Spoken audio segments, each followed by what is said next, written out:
জিনদের অভ্যাস হচ্ছে ওরা 24 ঘন্টার ভেতরে যে কোনো এক সময় হয় সাপ নাই বিড়াল, এগুলো হওয়াই লাগবে ওদের। এই জন্য রাতের বেলা অনেকে বের হওয়ার পরে কালো বিড়াল যারা দেখেন, সবগুলো কালো বিড়াল না, ওগুলো দুই একটা জিনও আছে। ওগুলো দেখলে আপনি একেবারে সরাসরি যদি দেখেন বলবেন আস্তাগফিরুল্লাহ অথবা লা হাওলা ওয়ালা কুওয়াতা ইল্লা বিল্লাহ। আর একটু বেশি পারলে আয়াতুল কুরসি পড়ে বুকে ফু দিয়ে নেবেন, নয়তো যদি দুষ্টু হয় আপনার একটা ক্ষতি করে দেবে।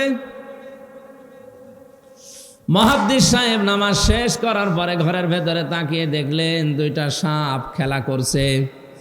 পাশে গিয়ে বললেন, তোমরা যদি জিন হও চলে যাও, কারণ উনি জানে জিনেরা সর্পের রূপ ধারণ করে। একবার দুইবার তিনবার বলার পরে ওরা জায়গায় দাঁড়িয়ে আছে। উনি মনে করলেন এটা না সাপ হবে, ঘরের থেকে লাঠি এনে পিটিয়ে মেরে ফেললেন জায়গায়।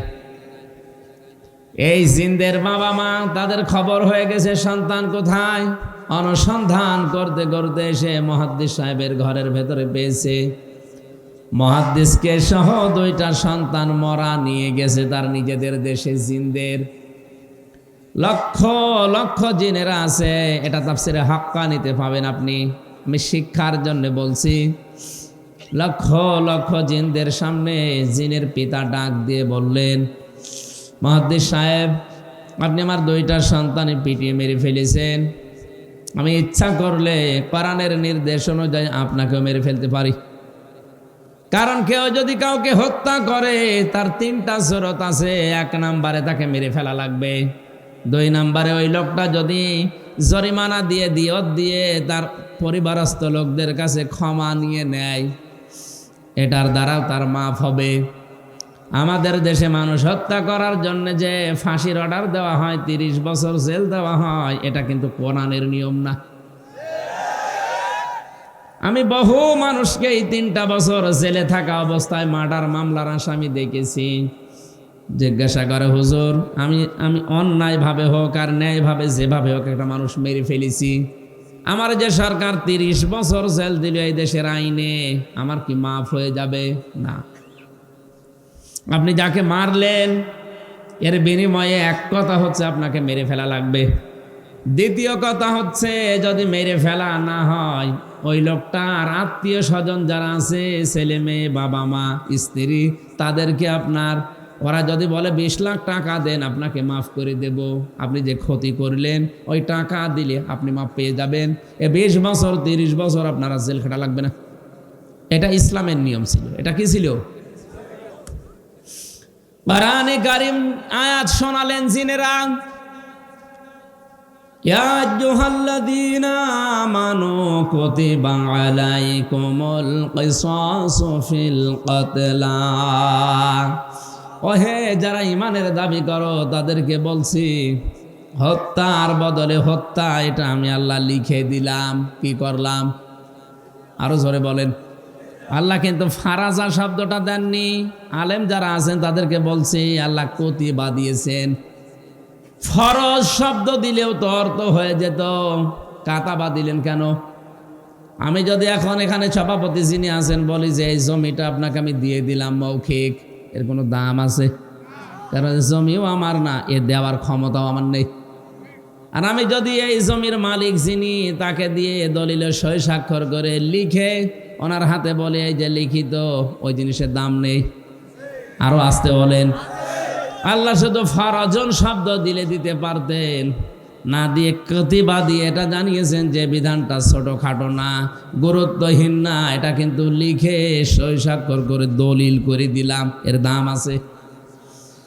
ফামান তাবিআ হুদায়া ফালা খাউফুন আলাইহিম ওয়ালা হুম ইয়াহজানুন।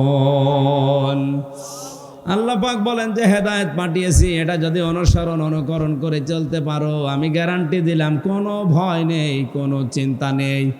যে সমস্ত ভয়গুলো মানুষ আজ করে, যে রাস্তায় গেলে আমরা অনেকেই খুন হয়ে যাই, বাড়িতে থাকলে অনেকে গুম হয়ে যায়, এই ভয়টা কোরআন গ্যারান্টি দিচ্ছে যে থাকবে না। আর কোরআন যদি না থাকে ও ভয় দিন দিন আরো বাড়বে। এই জন্য আমাদের উচিত হচ্ছে ৯৬% মুসলমানের দেশে কোরআন এর এই আইনটা সংসদে পাশ হোক। এই কথা বলেন। কিয়ামতে অন্তত যে গলাগুলো সাক্ষী দিল, কিয়ামতের ওই ময়দানে আল্লাহ যেন এই কণ্ঠগুলোকে আমাদের এই আয়াতের পক্ষে থাকার কারণে সাক্ষী হিসাবে কবুল করেন। আরে ভাই, ছোটখাটো বিষয় কিয়ামতে আল্লাহ দেখবে। ইব্রাহিম নবীর পক্ষে ছিল একটা ব্যাঙ, এই জন্য ব্যাঙের পোশাক আল্লাহ পাক করে দিয়েছে। ইব্রাহিম নবীর বিপক্ষে ছিল একটা কাংলাস, এই জন্য কাংলাস দেখলেই মেরে ফেললে 10টা নেকি হয়। ওনাদের দ্বারা কোনো কাজ কিন্তু হয়নি, কাংলাসের দ্বারাও কোনো কাজ হয়নি, ব্যাঙের দ্বারাও কাজ হয়নি। কারণ এমন আগুন জ্বলছিল 1 কিলোমিটার উপর দিয়েও যদি পাখি উড়ে যায় ঝলসে পড়ে যেত। এত বড় বিশাল অগ্নিকুণ্ড, এখানে ব্যাঙের পোশাকের কাজ হবে? বলেন না কেন? কিন্তু ব্যাঙের এই পোশাককে হযরতে জিবরাইল দেখার পরে জিজ্ঞাসা করলেন, তুমি যে পোশাক করো কোনো কিছু করতে পারবা? ব্যাঙ তার বলেছিল, ফেরেশতা আমি জানি আমার পোশাকে কাজ হবে না, কিন্তু আমার মালিককে আমি দেখাতে চাই যে আমি তোমার খলিলের পক্ষে আছি, ওই বেটা নমরুদের বিপক্ষে আছি। আল্লাহ এত বেশি পছন্দ করলেন কথাটা, ওই দিন থেকে কিয়ামত পর্যন্ত যত ব্যাঙ আসবে সব ব্যাঙের পোশাককে আল্লাহ পাক বলেই ঘোষণা করে দিয়েছেন। এই এদিকে তাকান, একটা ব্যাঙ ইব্রাহিম নবীর পক্ষে থাকার কারণে যদি তার পোশাক পর্যন্ত পাক হয়ে যায়, আমরা যে নবীর পক্ষে আছি তিনি কিন্তু খলিলুল্লাহ না, তিনি হাবিবুল্লাহ। বলেন বলেন, খলিলুল্লাহ আর হাবিবুল্লাহর পার্থক্য কি? খলিল বলা হয় ওই বন্ধুকে যে বন্ধু আমার আল্লাহর জন্য সব করতে পারে, আর হাবিব বলা হয় ওই বন্ধুকে যে বন্ধুর জন্য আমার আল্লাহ সব করেছেন। জোরে বলেন সুবহানাল্লাহ। ইব্রাহিম নবীর পক্ষে থাকার কারণে যদি ব্যাঙের পোশাক পাক হয়ে যায়, আমরা মুহাম্মদ রাসূলুল্লাহ হাবিবুল্লাহর পক্ষে থাকলে আমাদের জীবন পাক হয়ে যাবে। এই জন্য আল্লাহর আয়াতের পক্ষে যারা সায় দিলেন, আপনি মানেন না সেটা আলাদা, কিন্তু আপনাকে রায় দেওয়া লাগবে যে আমরা এই আয়াতটা সংসদে দেখতে চাই। আজ হাজারো মানুষ জেলখানাতে, প্রায় 1 লাখের উপরে মানুষ এখন জেল খাটছে সারা বাংলাদেশে। অধিকাংশগুলোই লক্ষ্য করলে দেখা যায় মার্ডার মামলা। গাজীপুরের কাশিমপুর কারাগারে প্রায় 1200 মানুষ এখনো ফাঁসির দণ্ডাদেশ নিয়ে মাথায় নিয়ে কন্ডেম ছেলে কাটাচ্ছে। 10,000 মানুষ ওখানে আছে, 4 জেল মিলে প্রায় 1200-1300 মানুষ শুধু ফাঁসি দেওয়া হবে।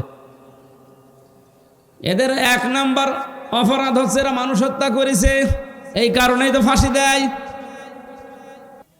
জিনদের পিতা ডাক দিয়েছে, মুহাদ্দিস সাহেব আমি কিন্তু আয়াত অনুযায়ী আপনাকে মেরে ফেলতে পারি, কিন্তু আমার একটা হাদিস জানা আছে, কোনো সৃষ্টি যদি তার আকৃতি পাল্টিয়ে ফেলে তাকে মেরে ফেললেও কোনো গুনাহ নেই।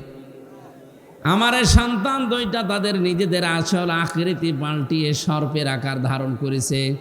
আপনি যেটা বললেন যে 3বার তাদের বলার পরেও তারা শোনে নাই, এই জন্যে আপনি না বুঝতে পেরে মেরে ফেলেছেন। আমি আপনার কোনো দোষ দিতে চাই না, তবে একটা কথা, যে কোরআন শুনতে গিয়ে জীবন গেছে, স্থান ত্যাগ করে নাই, আপনার এই মধুর কণ্ঠ দিয়ে আমাদেরকে ওই কোরআন থেকে একটা কিছু শুনিয়ে বিদায় করেন। মুহাদ্দিস শাহ ওয়ালিউল্লাহ দেহলভী রহমতুল্লাহ আলাইহি তার মধুর কণ্ঠ দিয়ে কোরআনের সবচাইতে সুন্দর সূরা যেটা সূরা রহমান তেলাওয়াত করে শোনালেন। আর রহমানু আল্লামাল কোরআন খলাকাল ইনসানা আল্লামাহুল বায়ান। হাজার হাজার জিনের অজ্ঞান হয়ে গেছে, হুশ যাদের ছিল তারা সঙ্গে সঙ্গে বলে উঠেছে, কুলু উহিয়া ইলাইয়া আন্নাহু ইসতামা'a নাফারুম মিনাল জিন্নি ফাকালু ইন্না সামি'না কুরআনান আজাবা। তারা বলেছে অবশ্যই যে ওহী শুনলাম এটা আশ্চর্য কোরআন, শব্দের দিকে খেয়াল করেন, ইয়াহদি ইলার রুশদি ফাআমান্না বি। এই এদিকে তাকান, ইয়াহদি ইলার রুশদি ফাআমান্না বি। যে কয় মিনিটে আমরা কোরআন শুনেছি, এ কোরআন আমাদেরকে হেদায়েতের পথ বলে দিয়েছে। আপনি মনে হয় বুঝতে পারেননি। জেনেরা কোরআন শুনেছিল কয়দিন? মাত্র কয়েক মিনিট। কয়েক মিনিট লাগে সূরা রহমান পড়তে। এই কয়েক মিনিট শোনার পরে তাদের সিদ্ধান্তের দিকে তাকান, ইয়াহদি ইলার রশদি ফাআমান্না বি। এ কোরআন আমাদেরকে হেদায়েতের পথ বলে দিয়েছে, আমরা ঈমান আনলাম।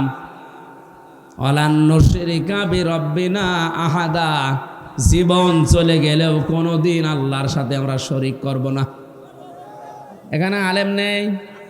এই যে আলেম বসে আছে দুইটা, জিজ্ঞাসা করেন মোজারের আগে লান আসলে অর্থ হয় কখনোই না। আমার শিক্ষা দেওয়ার বিষয়, জিনেরা মাত্র কয়েক মিনিট কোরআন শুনে যদি এত বড় বড় সিদ্ধান্ত নিতে পারে যে আমরা সব পথ ভুলে গেছি, আমরা হেদায়েতের পথ পেয়ে গেছি, আমরা ঈমান এনেছি, কোনো দিন জীবন চলে গেলেও আল্লাহর সাথে শরীক করব না। আর আমরা সেই জন্মের পর থেকে কোরআন শুনে আসছি। আমাদের কি এখনো শিরিক বন্ধ হয়েছে?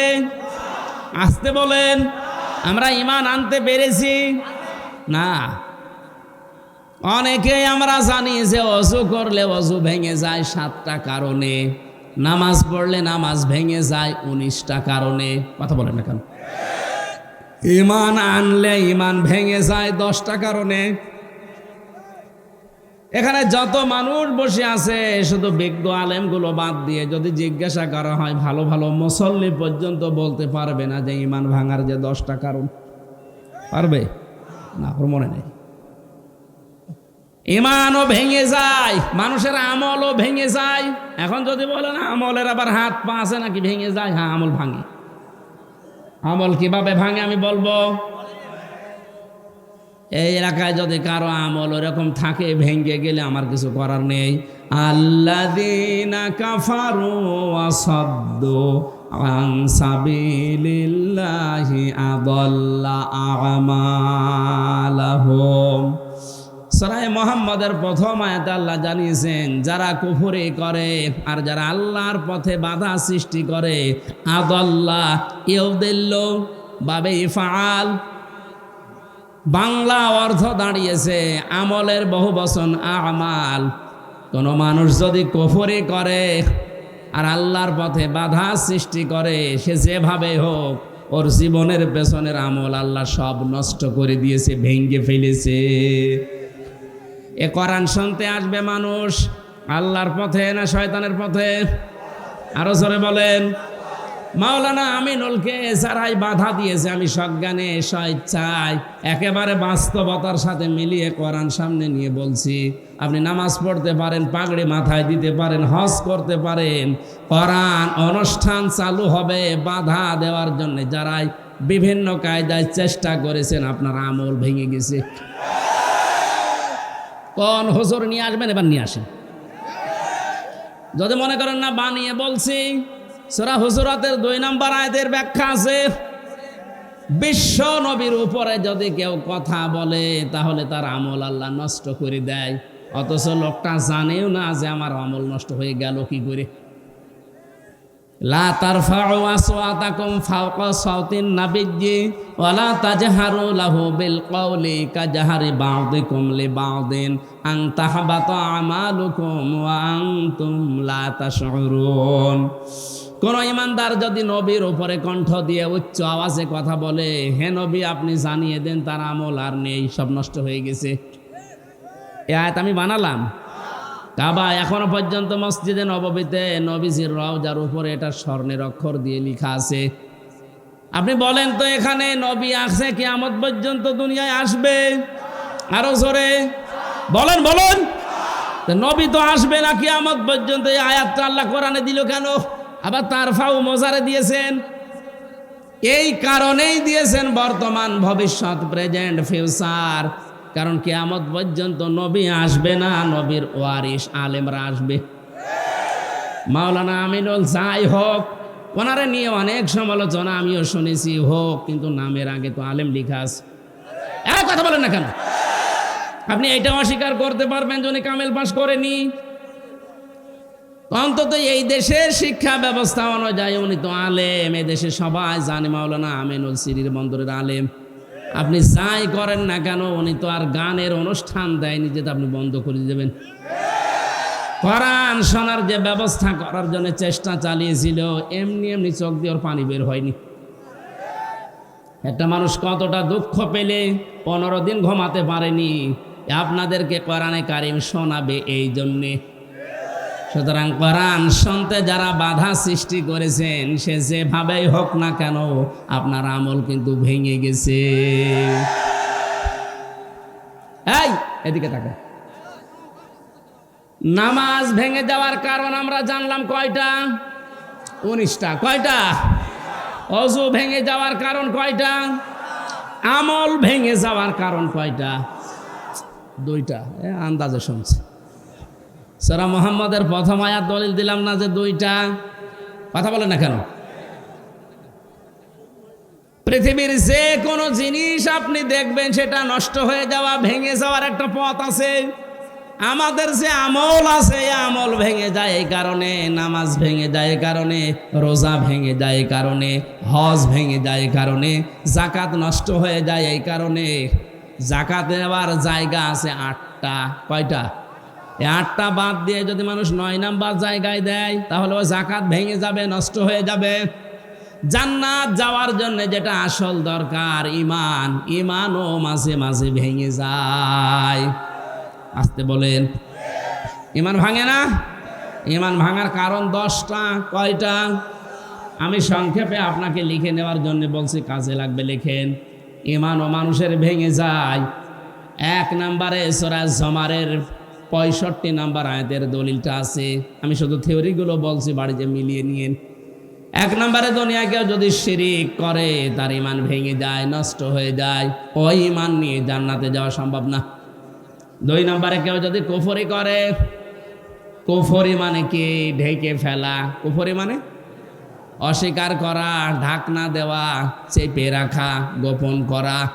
আল্লাহর কোনো বিধান জানার পরে যদি কেউ চেপে রাখে, গোপন করে, সে উপকার আনতে কাফের, তারও ঈমান ভেঙে গেছে। আর এইটা বাংলাদেশে এখন বেশি। 3 নম্বরে কেউ যদি নেফাকি করে, মুনাফিকি করে। এই আপনি মানুষ নাকি? কি দাঁড়িয়ে থাকবেন আপনি? আপনি শুনতে পাচ্ছেন না? এমনি এমনি আপনাদের নাম মফিজ দিয়েছে, এমনি এই কারণে দিয়েছে। সব এই জেলায় আর কোনো অনুষ্ঠান দিবা না। পাগল ছাগলের এলাকায় এসে মরলাম। একটা জিনিস বোঝাতে 14 জায়গায় ঝামেলা করছে। এই আপনি কি দেখবেন কি? হ্যাঁ, শোনা যাচ্ছে না? আপনার আমার আওয়াজ শোনা যাচ্ছে না? আপনার জন্য সারা জেলা বদনাম হয়ে যাচ্ছে, রংপুর বিভাগের।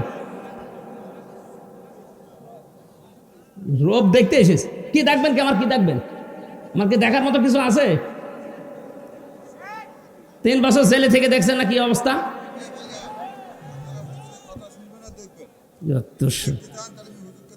হ্যাঁ, দাঁড় করে দিচ্ছে, আপনি দেখে চলে যান বাড়ি।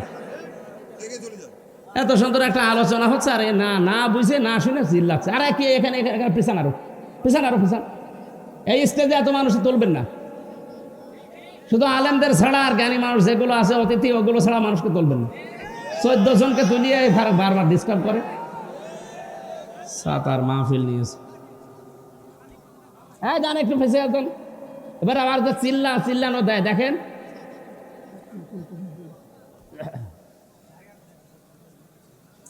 হ্যাঁ যান, ওটা আর বলবো না, যান ওটা বাদ দিয়ে দিন।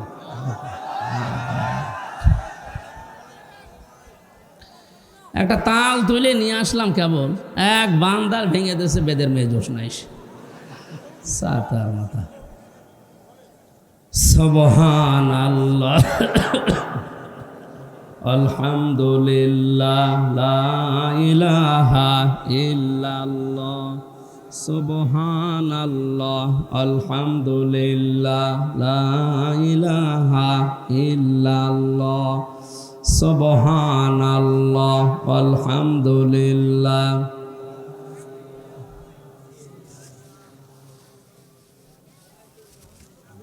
এবার তো আওয়াজ দেন না, আমি যে জিকির করতে বললাম কি আওয়াজ দেন না কেন? সুবহানাল্লাহ আলহামদুলিল্লাহ লা ইলাহা ইল্লাল্লাহ সুবহানাল্লাহ। এটা দেওয়াই ভালো ছিল, ভেতরে ঘেমে যাচ্ছে।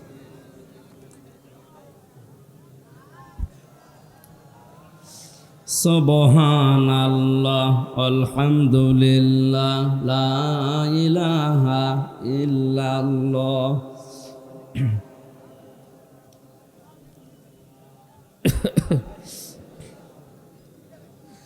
দাও খোদা দাও আমায় আবার ওমার দারাজ দিল, দাওয়ালির মতো বীর সেনানি জাগাতে নিখিল। দাও খোদা দাও আমায় আবার ওমার দারাজ দিল। হামজাকে দাও ঘরে ঘরে জীবন দিতে ওয়াকাতরে। হামজাকে দাও ঘরে ঘরে জীবন দিতে ওয়াকাতরে। আবার কাবা ভাঙতে এলে পাঠাওয়া বাবিল। দাও খোদা দাও আমায় আবার ওমার দারাজ দিল। সচ্চা ঈমান দিয়ে পাঠাও শত সাহাবা, যাদের দেখে বিশ্ব আবার বলুক মারহাবা। আবার পাঠাও আবু বকর, ফিতনা ফাসাদ আসুক সমর। অনড় পাহাড় সম দাও সে মনের মিল। দাও খোদা দাও আমায় আবার ওমার দারাজ দিল। আমার ভাইরা, আমি মাওলানা আমিনুলের কথা এমনি বলি না, যেহেতু নবীজির ইন্তেকালের আগে যে কথা ছিল গুরুত্বপূর্ণ কয়টা, তার ভেতরে এটা একটা। আল উলামা ওয়ারাসাতুল আম্বিয়া, আলেমরা আমি নবীর ওয়ারিস। আমি হয় মাওলানা আমিনুল, মাওলানা হোসাইন, মাওলানা হারুন, যাই হয়ে দেশে আলেম যারাই আছে আপনি বিশ্বাস করতে পারেন এদের আমল আখলাক ত্রুটি বিচ্যুতি থাকতে পারে, কিন্তু এরা নবীর ওয়ারিস। কিয়ামতের ময়দানে আল্লাহ পাক যদি বিচারও করে আলেমদের সবার সম্মুখে করবে না, কুদরতের পর্দা দিয়ে ঢেকে নিয়ে গোপনে বলবে এগুলো করেছিলি। এই জন্য একটু মনে সান্ত্বনা আছে, কিয়ামতে অন্তত আল্লাহ মানুষের সামনে অপমান করবে না। শাস্তি যদি দিতেও চায় আল্লাহ গোপনে দেবে। আল্লাহর কাছে আমাদের জীবনের আলেমদের কাকুতি মিনতি, আল্লাহ তুমি গোপনে মাফ করে দিও। তোমার সাত্তার নামের ওসিলায় যেভাবে গোপন করে দিয়েছো দুনিয়ায় কেউ জানে না। আমির হামজা, মাওলানা হোসাইন, মাওলানা আমিনুল কি করেছে অনেকে জানি না, তোমার জানা আছে। কিয়ামতে যেদিন বিচার বসাবে আল্লাহ কুদরতের ওই জায়গাতে যেন তুমি গোপনেই মাফ করে দাও। আমার ভাইরা, এই জন্য ওনার ওপরে যদি কেউ কণ্ঠস্বর নিয়ে কথাও বলেন, ওনার আমল আখলাক যাই থাকুক না কেন, আপনারটা কিন্তু আল্লাহ নষ্ট করে দেবে। আমি ইমান ভাঙার যে 10টা কারণ বলেছি লিখে নেওয়ার জন্য, যাদেরকে লিখে নিয়েছেন হয়তো 3 নম্বরে নেফাক, যাদের ভেতরে আছে মুনাফিকি, ওপরে ফিটফাট ভেতরে সদরঘাট, আপনার ইমান ভেঙে গেছে। আমি একটা উদাহরণ তাফসীর থেকে লিখেছি, যারা সব ধর্মকে সমান মনে করে ওদের ইমান নষ্ট হয়ে গেছে। আরে দেশে এরকম অনেক মানুষ এখন দিন দিন বাড়ছে। সব ধর্ম সমান আপনি বিশ্বাস করা তো দূরের কথা, আপনি বলেন কি করে? যে দলিলগুলো আপনি দেন যে লাকুম দীনুকুম ওয়ালিয়া দিন, লা ইকরাহা ফিদ্দিন, এই আয়াতের অর্থ আপনি নিজেই ভুল করছেন, নিজেই উল্টাপাল্টা করে ঈমান হারাচ্ছেন, মানুষকেও হারাতে বাধ্য করছেন। যারা বিভিন্ন পূজা মণ্ডপে গিয়ে কথা বলে যে আমরা সার্বজনীন সনাতন ধর্মে এই অনুষ্ঠানে হাজির হইলাম, এ কথা যদি কেউ বিশ্বাস নিয়ে বলে থাকে ওর ঈমান নষ্ট হয়ে গেছে। কারণ সার্বজনীন ধর্ম একটাই দুনিয়ায়, তার নাম ইসলাম। আর সনাতন ধর্ম মনে করি অনেকেই বলি হিন্দু ধর্ম না, সনাতন মানে পুরাতন। সনাতন মানে এ পৃথিবীতে সব চাইতে পুরাতন ইসলাম, এর আগে কিছু ছিল না। এক কথা বলে না কেন? পৃথিবীর প্রথম মানব যিনি হযরতে আদম, তার ধর্ম কি? আরো জোরে। সুতরাং এ কথা কারা প্রচার করেছে আমরা জানি না যে সনাতন ধর্ম মানে হিন্দু ধর্ম, এটা মিথ্যা কথা। সনাতন ধর্মই পৃথিবীতে ইসলাম। ইন্নাদ-দীনা ইনদাল্লাহিল ইসলাম, আল্লাহর কাছে একমাত্র ধর্মের নাম ইসলাম। এজন্য ধর্মের আগে আলিফ লাম আছে। এখানে যারা গ্রামার বোঝে, আলিফ লাম 4 প্রকার। এখানে যে আলিফ লাম দেওয়া আছে নির্দিষ্ট করার জন্যে।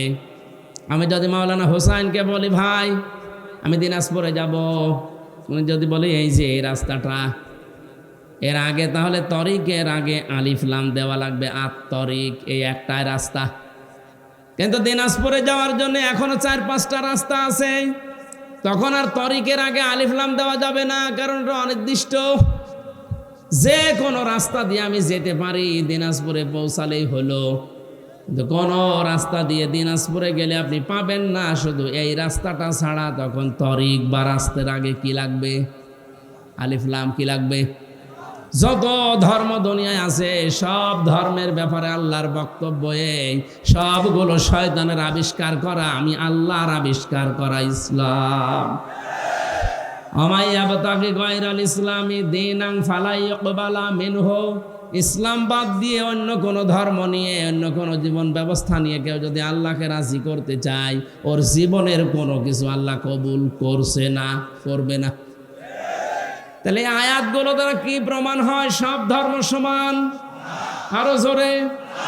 অনেকে এখন ফতোয়া বের করছে যে আমরা উদারতা দেখাতে গিয়ে বলি আপনি কি আল্লাহর চাইতে বেশি উদার?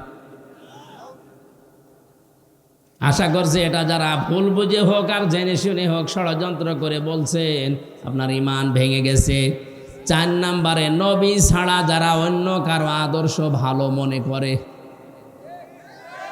কয়েকদিন আগে একটা জরিপ পেয়েছিলাম, এদেশে বিশ্ব নবীকে একমাত্র আদর্শ মেনে চলে মাত্র 100 জনের 15 জন।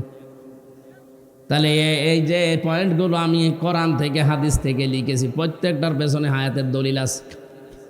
আমি দলিলগুলো লম্বা করে বলতে পারছি না, শুধু আমার সাবজেক্টে যাব। তাই যারা আজ বিশ্ব নবী বাদ দিয়ে অন্য কাউকে আদর্শ মানে, তাদের সংখ্যা এই দেশে 85 জন। কত? আর একমাত্র যারা বিশ্ব নবীকে উসওয়াতুন হাসানা মানে, ওদের সংখ্যা মাত্র 15 জন। আপনি হিসাব করে বলেন, আমরা খালি চিল্লাই যে দেশে 96% মুসলমান। হ্যাঁ, মুসলমান আছে, ওই আদমশুমারিতে আছে, আর ওই আগা কাটা আছে। অনেকেই ভাবে যে আগা কেটে দিলেই মুসলমান। ছাগল কি? ছাগলের তো দিয়ে, ছাগলের দেয় না। না, ভুল যারা করছেন আপনাকে সংশোধনী দিলাম, আশা করছে আপনার বিবেক খুলবে। এরপরেও যদি আপনি একেবারে সে আবু জেহেলের মতো অনড় হয়ে থাকেন, আমার মনে হয় আপনার হেদায়েত কপালে আর নেই। 5 নম্বরে, আল্লাহর বিধান যাদের ভালো লাগে না, এটা সূরা মুহাম্মদের 9 নম্বর আয়াতে আছে। এদেশে এখন নেই।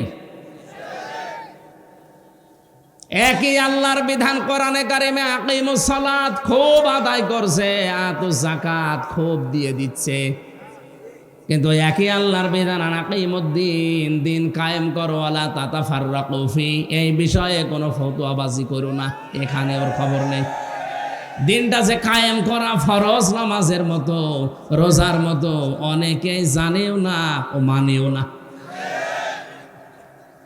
অথচ পৃথিবীতে যত নবী এসেছিলেন, আমি আলেমদের বলছি, প্রত্যেকটা নবীর শরীয়তে কম বেশি কোনো মাসলা মাসাইল নিয়ে একটু ঝামেলা ছিল। হয়তো অনেক নবীর সাথে আমাদের নবীরটা মেলেনি। যেমন হযরতে মুসা আলাইহিস সালামের জামানায় কারো শরীরে যদি লাপাক লেগে যেত, ওই জায়গাটা এরকম মুছে ফেললেই হয়ে যেত। হযরতে ঈসা নবীর জামানায় একটু কঠিন ছিল, কোনো জায়গায় নাপাক লেগে গেল চামড়া খুশিয়ে খুশিয়ে তুলে ফেলে লেগে লাগতো।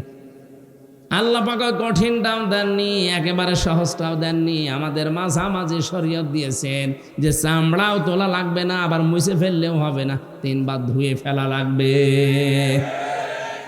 হ্যাঁ, এই যে মাসলা মাসালে হয়তো বিভিন্ন নিয়ম নীতি নিয়ে মতপার্থক্য ছিল, কিন্তু আদম থেকে শুরু করে আমাদের নবী পর্যন্ত প্রত্যেকের মিশন একটাই ছিল, আনাকিমুদ্দিন ওয়ালা তাতাফাররাকু ফি।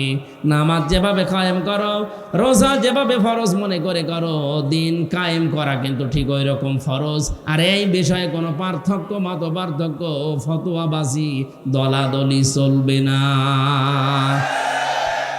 আর যত দলাদলি মত পার্থক্য সব এই জায়গায় এসে,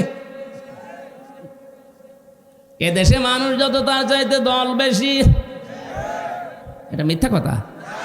কারণ এমনও লোক আছে 1 জন 2 3 দল করে, যখন যে দল উনি ওই দলের কর্মী, যেদিকে বৃষ্টি পড়ে ওইদিকে ছাতা ধরে, এরকম মানুষ আছে না নেই?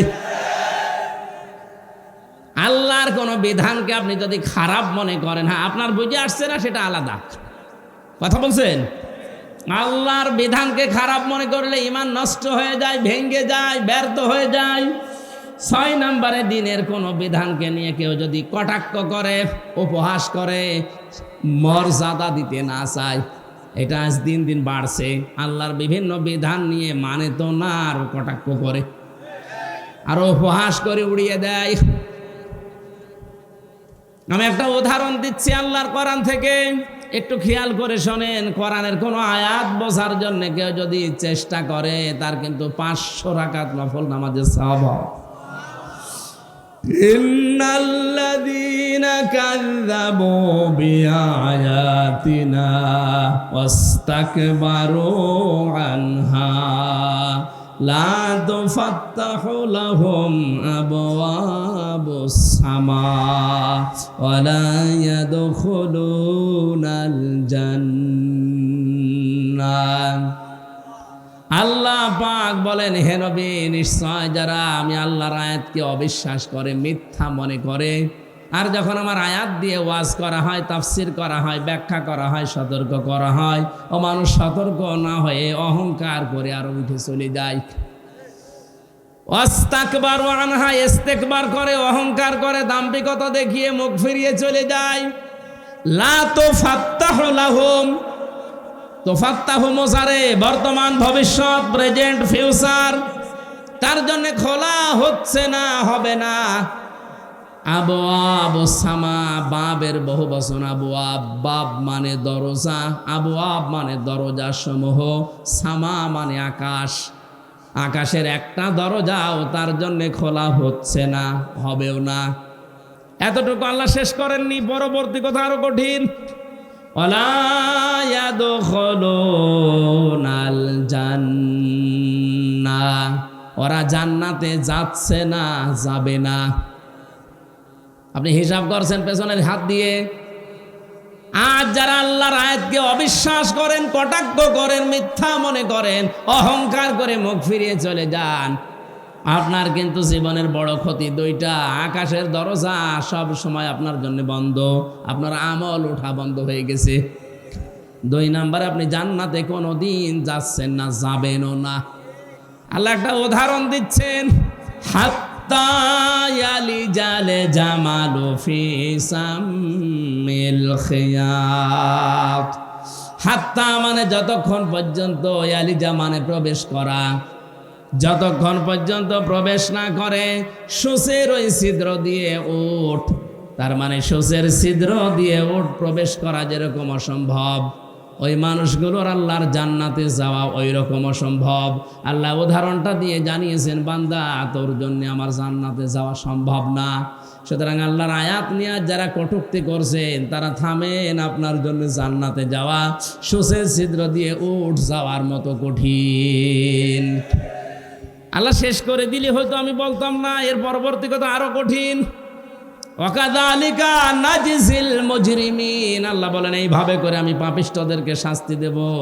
লাহুম মিন জাহান্নামা মিহাদু ওয়া মিন ফাওকিহিম গাওয়াশ ওয়াকাযালিকা নাজিজিজ যালিমিন। এই যে মানুষগুলো যারা আল্লাহর আয়াত নিয়ে, আল্লাহর কোরআন নিয়ে, আল্লাহর বিধান নিয়ে কটূক্তি করে, উপহাস করে, এরা নামাজ পড়তে পারে, রোজা রাখতে পারে, দাড়ি রাখতে পারে, মারা যাওয়ার সঙ্গে সঙ্গে আমি আল্লাহ কবরটা জাহান্নাম বানিয়ে দেব। আল্লাহ শুধু এতটুকুই দেননি, আল্লাহ এর পরবর্তী শব্দের দিকে খেয়াল করেন, মিহাদু ওয়া মিন ফাওকিহিম গাওয়াশ, ওদের কবরের ভেতরে রাখার সঙ্গে সঙ্গে পেছনে নিচে যে বিছানাটা এটা হয়ে যাবে আগুনের বিছানা, উপরে দেওয়া হবে আগুনের চাদর। জোরে বলেন নাউজুবিল্লাহ। এই আয়াতটা আমার চোখের সামনে যখন আসে আমি দেখতে পাই এদেশে অনেকেই এখন এই আয়াতে শামিল। অথচ এরকম মানুষ মারা গেলে আমরা অনেকে উপরে ফুল দিয়ে রাখি। কথা বলে না কেন? সারা জীবন যে আল্লাহর আয়াতকে উপহাস করে, ঠাট্টা করে, আল্লাহর বিধানকে যার পছন্দ হয় না, এ মানুষটা মারা গেলে উপরে ফুল কেন, 2 তলা বিল্ডিং কেন, 15 তলা বিল্ডিং বানিয়েও কাজ নেই। কারণ আল্লাহ নিজে ওরে জাহান্নামের চাদরের বিছানা দেবে, জাহান্নামের চাদর দিয়ে ঢেকে দেবে। জোরে বলেন নাউজুবিল্লাহ। আমার ভাইরা, যেন ঈমান যেন আপনার ভেঙে না যায়, সতর্ক থাকবেন। 7 নম্বরে যারা জাদুকর, এদের ঈমান ভেঙে যায়, এলাকায় মনে হয় নেই। 8 নম্বরে মুসলমানদের বিরুদ্ধে যারা ষড়যন্ত্র করে, এটা এখন বেশি। কথা বলেন না কেন? মুসলমানদের বিরুদ্ধে, মানুষের বিরুদ্ধে না, মুসলমানদের বিরুদ্ধে যারা ষড়যন্ত্র করে, এই লোকটার ঈমান ভেঙে যায়। মান সালিমাল মুসলিমুনা মিন লিসানিহি ওয়া ইয়াদিহি, ওই লোকটাই আসল মুসলমান, যার হাত থেকে মুখ থেকে মানুষেরা নিরাপত্তা পায়। ঠিক আছে? না না, ঠিক নেই। আপনি কি শোনেন? এভাবে শুনলে তো হবে না। আমি অর্থ করলাম কি, আপনি বলছেন ঠিক আছে। মান সালিমাল মুসলিমুনা মিন লিসানিহি ওয়া ইয়াদিহি, ওই লোকটাই প্রকৃত মুসলমান, যার হাত থেকে মুখ থেকে মানুষেরা শান্তি পায়। ঠিক আছে? হয়নি। কি শোনে বলে, আলেম বলে। আরে ভাই, শব্দের দিকে খেয়াল করে শুনবেন তো, আমার ভুল হলে ধরে দেবেন। এমনি এমনি আপনি স্টেজে বসে আছেন। না না না, হয়নি। এখানে কিন্তু এই জন্যই তাফসীর মাহফিলে আসা লাগে। সূক্ষ্ম কিছু শব্দ যেগুলো ক্লাসে পাওয়া যায় না, এই শব্দগুলো গবেষণা করে বের করা লাগে। কোনো মানুষ যদি মানুষ হয়ে মানুষের ওপরে জুলুম করে, তার বিরুদ্ধে কিন্তু আল্লাহর মামলা আছে, এটা আলাদা বিষয়। সূরা শুরার 42 নম্বর আয়াতে আল্লাহ দলিল দিয়েছেন, ইন্নামাস সাবিলু আলাল্লাযিনা ইয়াজলিমুনান নাস, আমি আল্লাহর মামলা, আমি আল্লাহর অভিযোগ তাদের বিরুদ্ধে যারা মানুষ হয়ে মানুষের উপরে জুলুম করে। আল্লাহ এখানে ইয়াজলিমুন আল মুসলিমুনা দেয়নি, দিয়েছে ইয়াজলিমুনান। বলেন বলেন, হিন্দু কি মানুষ না? খ্রিস্টান, ইহুদি? তাহলে মানুষ মতবাচ্চে যারা বিবেচিত, সে যে ধর্মের হোক, ওর ওপরে কেউ যদি জুলুম করে, তার অধিকার নষ্ট করে, তার বিরুদ্ধে মামলা কার, এটা আলাদা বিষয়। কিন্তু এখানে আল্লাহর নবী নাস শব্দ দেননি, দিয়েছেন মুসলিমুনা। কি দিয়েছেন? আমি এইটা বোঝানোর জন্যই বলছিলাম, ওই লোকটাই আল্লাহর কাছে প্রকৃত মুসলিম, যার হাতের দ্বারা আর মুখের দ্বারা মুসলমানেরা নিরাপত্তা পায়। আপনি কেমন মুসলমান? আপনার হাতের দ্বারা আর মুখের দ্বারা মুসলমানেরা শান্তিতে থাকে না, আরো আতঙ্কে থাকে। এখানে ইয়াদি মানে এই হাত শুধু না, ক্ষমতার হাত।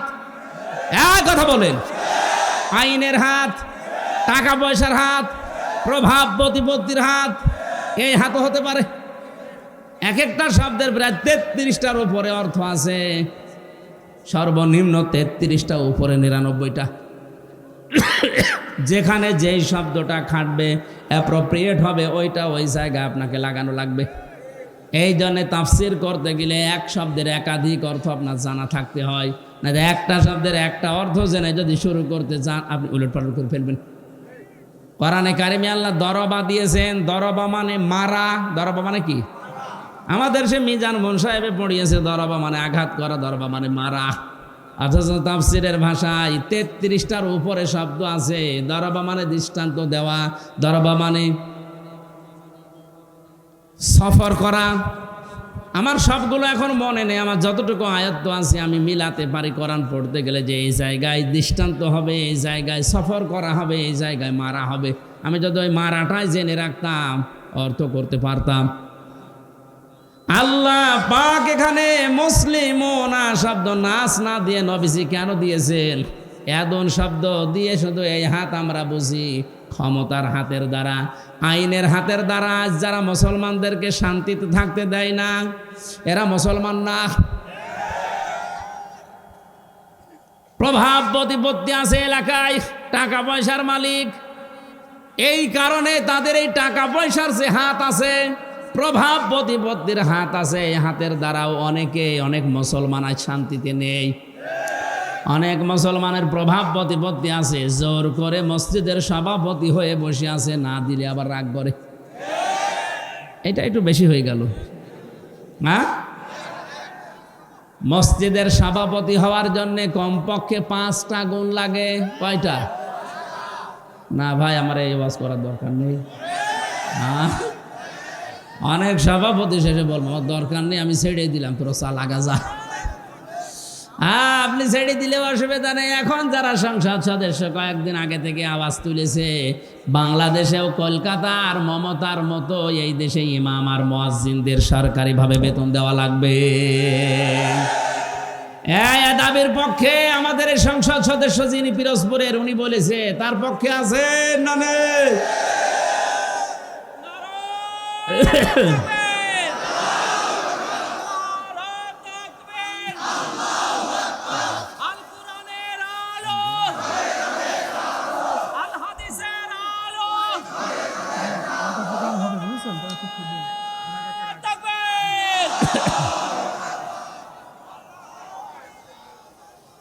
এই পৌরসভার মেয়র যিনি আছেন, ড্রেন পরিষ্কার করে, টয়লেট পরিষ্কার করে, তার যদি বেতন দেওয়া যায় 3 লক্ষ 3.5 লক্ষ, মসজিদের ইমামের বেতন আর মুয়াজ্জিনের বেতন দিতে গেলে আমাদের প্রধানমন্ত্রী পারবে না।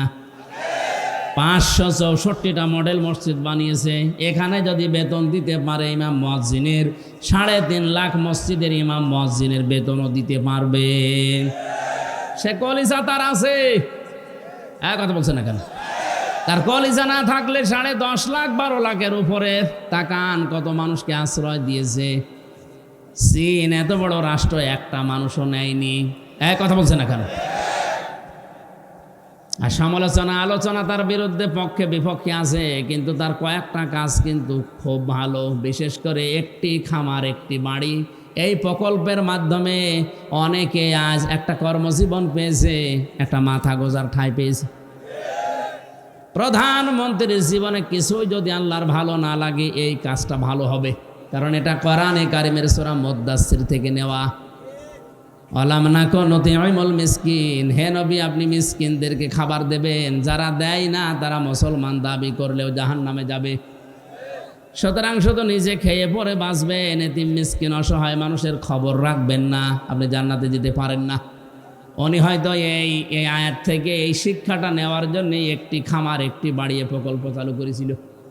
আর দুর্নীতি হয়েছে, হয়তো অনেকে একটি খামার একটি বাড়ি বানাতে গিয়ে বাঁশের বদলে রড দিয়েছে, আমরা জানি, কিন্তু কাজ তো করেছে। যারা দায়িত্ব পেয়েছিল ওরা 2 নাম্বারই করলে উনি ওখানে ঢাকা থেকে করবে কি? সুতরাং এই কাজটা যেন আল্লাহ কবুল করেন। লক্ষ লক্ষ মানুষের মাথা গোজার মতো একটা ঠাঁই হয়েছে, একটা কর্মসংস্থান তৈরি হয়েছে। জোরে বলেন সুবহানাল্লাহ। আমি কিন্তু শিক্ষা দেওয়ার জন্য যে জায়গায় ছিলাম ওখানে ফিরে যাচ্ছি। যে মানুষগুলো কাউকে মুসলমানদের বিরুদ্ধে ষড়যন্ত্রে লাগিয়ে দেয়, এই লোকটার মুসলমান থাকে না, ইমান ভেঙে যায়। 9 নম্বরে কাউকে যদি কেউ ইসলামের ঊর্ধ্বে মনে করে, ওর ইমান নষ্ট হয়ে যায়। আমি এই শব্দটা আর বলবো না। কাউকে আপনি ইসলামের ঊর্ধ্বে মনে করতে পারবেন না, এমনকি নবীজিও না। কারণ নবীজি ইসলামের প্রচারক ছিলেন, ইসলামের খাদেম ছিলেন। বিশ্ব নবীকে যখন পাথর দিয়ে দিয়ে মেরে মেরে রক্তাক্ত করে ফেলে রাখতো, জিবরাইল এসে পাথরগুলো সরিয়ে বড় একটা পাথরের ওকে বলতেন তুলা হয়ে যাও, তোলার মতো নরম করে ওখানে যখন শুয়ে দিতেন, জিবরাইলকে নবীজি বলে ভাই আমার কি কাজ? নবীজিকে আল্লাহ শুনিয়েছেন, ফেরেশতা বলে দাও যে দিনের জন্য নবীকে পাঠিয়েছি ওই দিনের জন্য মার খেয়েছে, সকাল বেলা থেকে মোহাম্মদ রাসূলুল্লাহর ওই দিনের প্রচার করাই কাজ। তাহলে দিনের মর্যাদা কত বেশি ইসলামের। এজন্য ইসলামের ঊর্ধ্বে কাউকে মনে করা যাবে না, সে যেই হোক। কথা বুঝতেছেন? আমার কাছে আগে ইসলাম, আমি মুসলিম হিসাবে, এরপরে অন্য কিছু। 10 নম্বরে ইসলামের কোন বিধানকে যারা ঘৃণা করে, এটা সূরা সেজদার 22 নম্বর আয়াতের ব্যাখ্যায় পাবেন। তাহলে আমি বলছিলাম দুনিয়াতে অনেক কিছু আছে যেগুলো করলেই হয় না, ভেঙে নষ্ট হয়ে যায়। এই পৃথিবীতে শয়তানের যে বন্ধু, এই বন্ধু কিন্তু ভেঙে যায়। শয়তানের সাথে যারা বন্ধুত্ব করে, এই বন্ধুত্ব ভেঙে ফেলার বুদ্ধি আছে না নেই? আমরা যারা শয়তানের সাথে বন্ধুত্ব করলাম, এই যে অপচয় করে, অশ্লীলতা ছড়ায়, যৌনতা ছড়ায়, নবীদের, তার মানে নবীর ওয়ারিসদের মুখের উপরে জোরে কথা বলে, আল্লাহর পথে চলতে বাধা দেয়, এগুলো সব শয়তানের কাজ। কার কাজ? আল্লাহ আমাদেরকে হেফাজত করুন, বলেন আমিন। সূরা জুমার মাত্র 2টা আয়াত পড়েছিলাম। এমন গুরুত্বপূর্ণ বিষয় আল্লাহ আয়াতের ভেতরে দিয়েছেন, একটু খেয়াল করে তাফসীর আকারে শোনেন। ইয়া আইয়ুহাল্লাযীনা আমানু ইযা নুদিয়া লিস-সালাহ। আল্লাহ পাক বলেন ঈমানদারেরা যেদিন আযান দেওয়া হয়, ইলা ইয়াউমিল জুমআ ইযা নুদিয়া লিস-সালাতি মিন ইয়াউমিল জুমআ, জুমার দিন যখন আযান দেওয়া হয়, ডাকা হয়, আহ্বান করা হয়, ঘোষণা দেওয়া হয়, ফাসআউ ইলা যিকিরিল্লাহ, তোমরা আল্লাহর জিকিরের দিকে, নামাজের দিকে দৌড়াও। কে বলছেন? আরো জোরে বলেন। ওয়াজারুল বাই, দুনিয়ার সব বেচা কিনা কাজ কারবার বন্ধ করে দাও। যালিকুম খায়রুল লাকুম ইন কুনতুম তা'লামুন, এইটাই ভালো কাজ, এইটা যদি তোমরা বুঝে থাকো। এবার আসেন তো আয়াতের বাস্তব ব্যাখ্যা কি। আল্লাহ পাক শব্দটা দিয়েছেন ইযা নুদিয়া লিস-সালাতি মিন ইয়াউমিল জুমআতি ফাসআউ ইলা যিকিরিল্লাহ, যখন আযান হয়ে যাবে সব কাজ কাম বন্ধ করে দিয়ে দৌড়াও নামাজের দিকে। কিসের দিকে? আরো জোরে বলেন। আর আমরা হাদিস শুনেছি এতদিন যে নবীজি জানিয়েছেন কেউ যেন নামাজের জন্য দৌড়িয়ে মসজিদে যাবা না। শোনেননি? শুনছি মানে কি? এটাই সঠিক হাদিস। মুসলিম শরীফের হাদিস হচ্ছে কেউ যেন মসজিদে দৌড়িয়ে যাবা না নামাজ পড়ার জন্য। ফজরের নামাজে নবীজি নামাজ আদায় করছেন, নামাজের ভেতরে ধপ ধপ করে কিছু আওয়াজ শুনলেন, নামাজ শেষ হয়ে গেল, ঘরে বসলেন, ডাক দিয়ে বললেন সাহাবীরা নামাজের ভেতরে আমার কানে আওয়াজ এসেছে, ধপ ধপ করে আওয়াজ হচ্ছিল, কিসের? সাহাবীরা বলে হুজুর আমরা ফজরে টের পেয়েছি দেরিতে, জলদি করে ওযু করে মসজিদে আমরা অনেকেই দৌড়িয়ে এসে জামাত ধরেছি। ওই দিন নবীজি হাদিসটি বলেছিলেন যে তোমরা কেউ দৌড়িয়ে জামাত ধরবা না, যতটুকু পারা যায় ধীর স্থির ভাবে নামাজ পাও, বাকি যেটা পাবে না কাজা করে নেবে। কথা বুঝতেছেন? তাহলে আয়াতের সাথে নবীর কথার কোনো মিল নেই। হ্যাঁ কই আছে কই? আল্লাহ বললেন দৌড়াও, নবীজি বললেন দৌড়ানোর দরকার নেই। আল্লাহ দৌড়াতে বলেছেন এই কারণে আপনার যেন নামাজ গুরুত্ব দিয়ে, যখন দুনিয়াতে নামাজের সিস্টেম চালু হয়ে যাবে, আজান হয়ে যাবে, সব কাজ কাম আপনার জন্য এখন বন্ধ। আল্লাহ এইটা বোঝাতে চেয়েছেন যে কাজ কামে লিপ্ত থাকতে গিয়ে যেন আল্লাহর নামাজের জামাত শেষ হয়ে না যায়। এই জন্য আগে থেকে প্রস্তুতি নাও, আগে থেকেই তোমাকে নিজেকে প্রস্তুতি করো। অন্তত মসজিদের সাথে তোমার এই জীবনটা, তোমার অন্তরটা লটকিয়ে রাখো। কিয়ামতের কঠিন ময়দানে মানুষ যখন পাবে, ঘামের ভেতরে হাবুডুবু খাবে, ওই সময় আরশের ছায়ায় যাদেরকে স্থান দেব তার 4 নাম্বার তারা, যারা দুনিয়াতে নামাজ পড়তে মসজিদে যায়, বের হয়ে গেলে আবার কখন যাবে এই ধান্দায় থাকে। জোরে বলেন সবক। আমরা এই কাজ কারবারগুলো একটু আদায় করি। বলে ফাসাউ ইলা যিকরিল্লাহর ব্যাখ্যা মানে দৌড়াতে বলেছে এই জন্যে যেন আপনি আগে থেকে প্রস্তুতি নেন, নামাজ যেন নষ্ট না হয়ে যায়। এই কারণে সব কাজ কাম বন্ধ করে দিতে বললেন।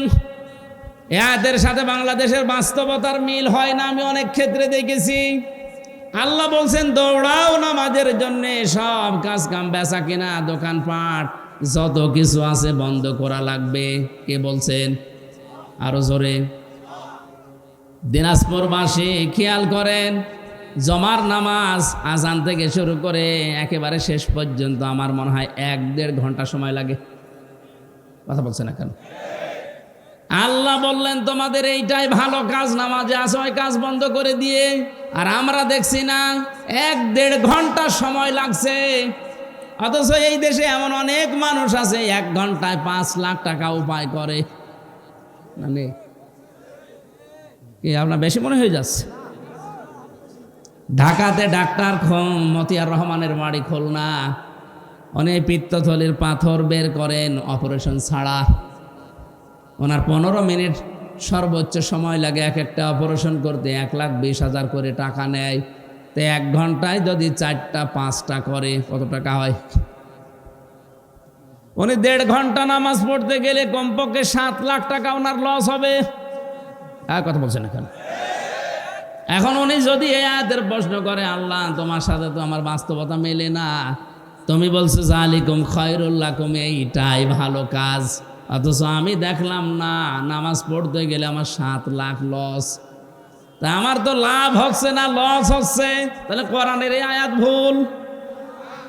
আর কেন আল্লাহ যালিকুম খায়রুল লাকুম দিয়েছেন? এইটাই ভালো কাজ। ইন কুনতুম তা'লামুন, যদি তোমরা জানো। এবার আসেন ব্যাখ্যায়। আল্লাহ এই কারণে দিয়েছেন, আপনি 1.5 ঘন্টায় 7 লাখ টাকা উপায় করলেন। যে সমাজে নামাজ নেই, নামাজের শিক্ষা নেই, হাসপাতাল থেকে অপারেশন করে 7 লক্ষ টাকা ব্যাগে নিয়ে আপনি ব্রিফকেসে ভরে যাচ্ছেন বাড়িতে, 1-1.5 কিলোমিটার দূরে মনে করেন বাড়ি। রাস্তায় যাবার সময় যে সমাজে নামাজ নেই, সমাজে চুরিদারি, ছিনতাই, হাইজাকার, ডাকাতি নেই। আসতে বলেন। এখন আপনি 7 লাখ উপায় করে যাচ্ছেন, ও সমাজে তো নামাজ নেই। আপনার টাকা নেওয়ার সঙ্গে সঙ্গে বাড়িতে যাওয়ার রাস্তায় যদি ছিনতাইকারী ধরে, যদি চাই, আপনি দিতে না চাইলে আপনাকে মেরেও ফেলতে পারে। আল্লাহ এই কারণে নামাজের গুরুত্ব দিলেন। কারণ নামাজ যদি কায়েম হয়ে যায়, নামাজের শিক্ষাগুলো যদি ব্যক্তি, পরিবার, সমাজ, রাষ্ট্রে এসে যায়, 7 লাখ না 7 কোটি টাকা সঙ্গে নিয়ে গেলেও তোমার মনে আল্লাহ ছাড়া আর কোনো চোর, ডাকাত, হাইজাকার, ছিনতাইকারীর ভয় থাকবে না। এরকম একটা পরিবেশ আল্লাহর নবী মদিনায় গঠন করেছেন না করেন নাই? আরো জোরে।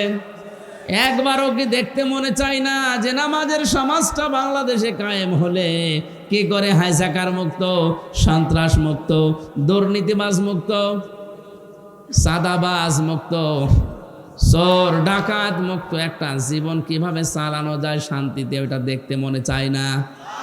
আরো জোরে বলেন, চাই না? আল্লাহ এই জন্য এটা বলেছেন যালিকুম খায়রুল লাকুম, এটা ভালো। এজন্য নামাজ কায়েম করো, নামাজকে দাঁড় করাও। হ্যাঁ, নামাজ যখন পরিবারে, সমাজে, রাষ্ট্রে কায়েম হয়ে যাবে নামাজের শিক্ষাগুলো, তখন আর মসজিদে বসে থাকার দরকার নেই। ফাইদা কুদিয়াতিস সালাতু ফান্তাশিরু ফিল আরদি ওয়াবতাগু মিন ফাদলিল্লাহ। নামাজ যখন শেষ হয়ে গেছে, এখন আর মসজিদে থাকা যাবে না, এখন ছড়িয়ে যাও, ছিটিয়ে পড়ো, অনুসন্ধান করো আল্লাহর রিজিক। আল্লাহর কি? আরো জোরে। ইয়াতে বিধান হচ্ছে দুইটা, একটা নামাজ পড়ো আর একটা ছড়িয়ে পড়ো।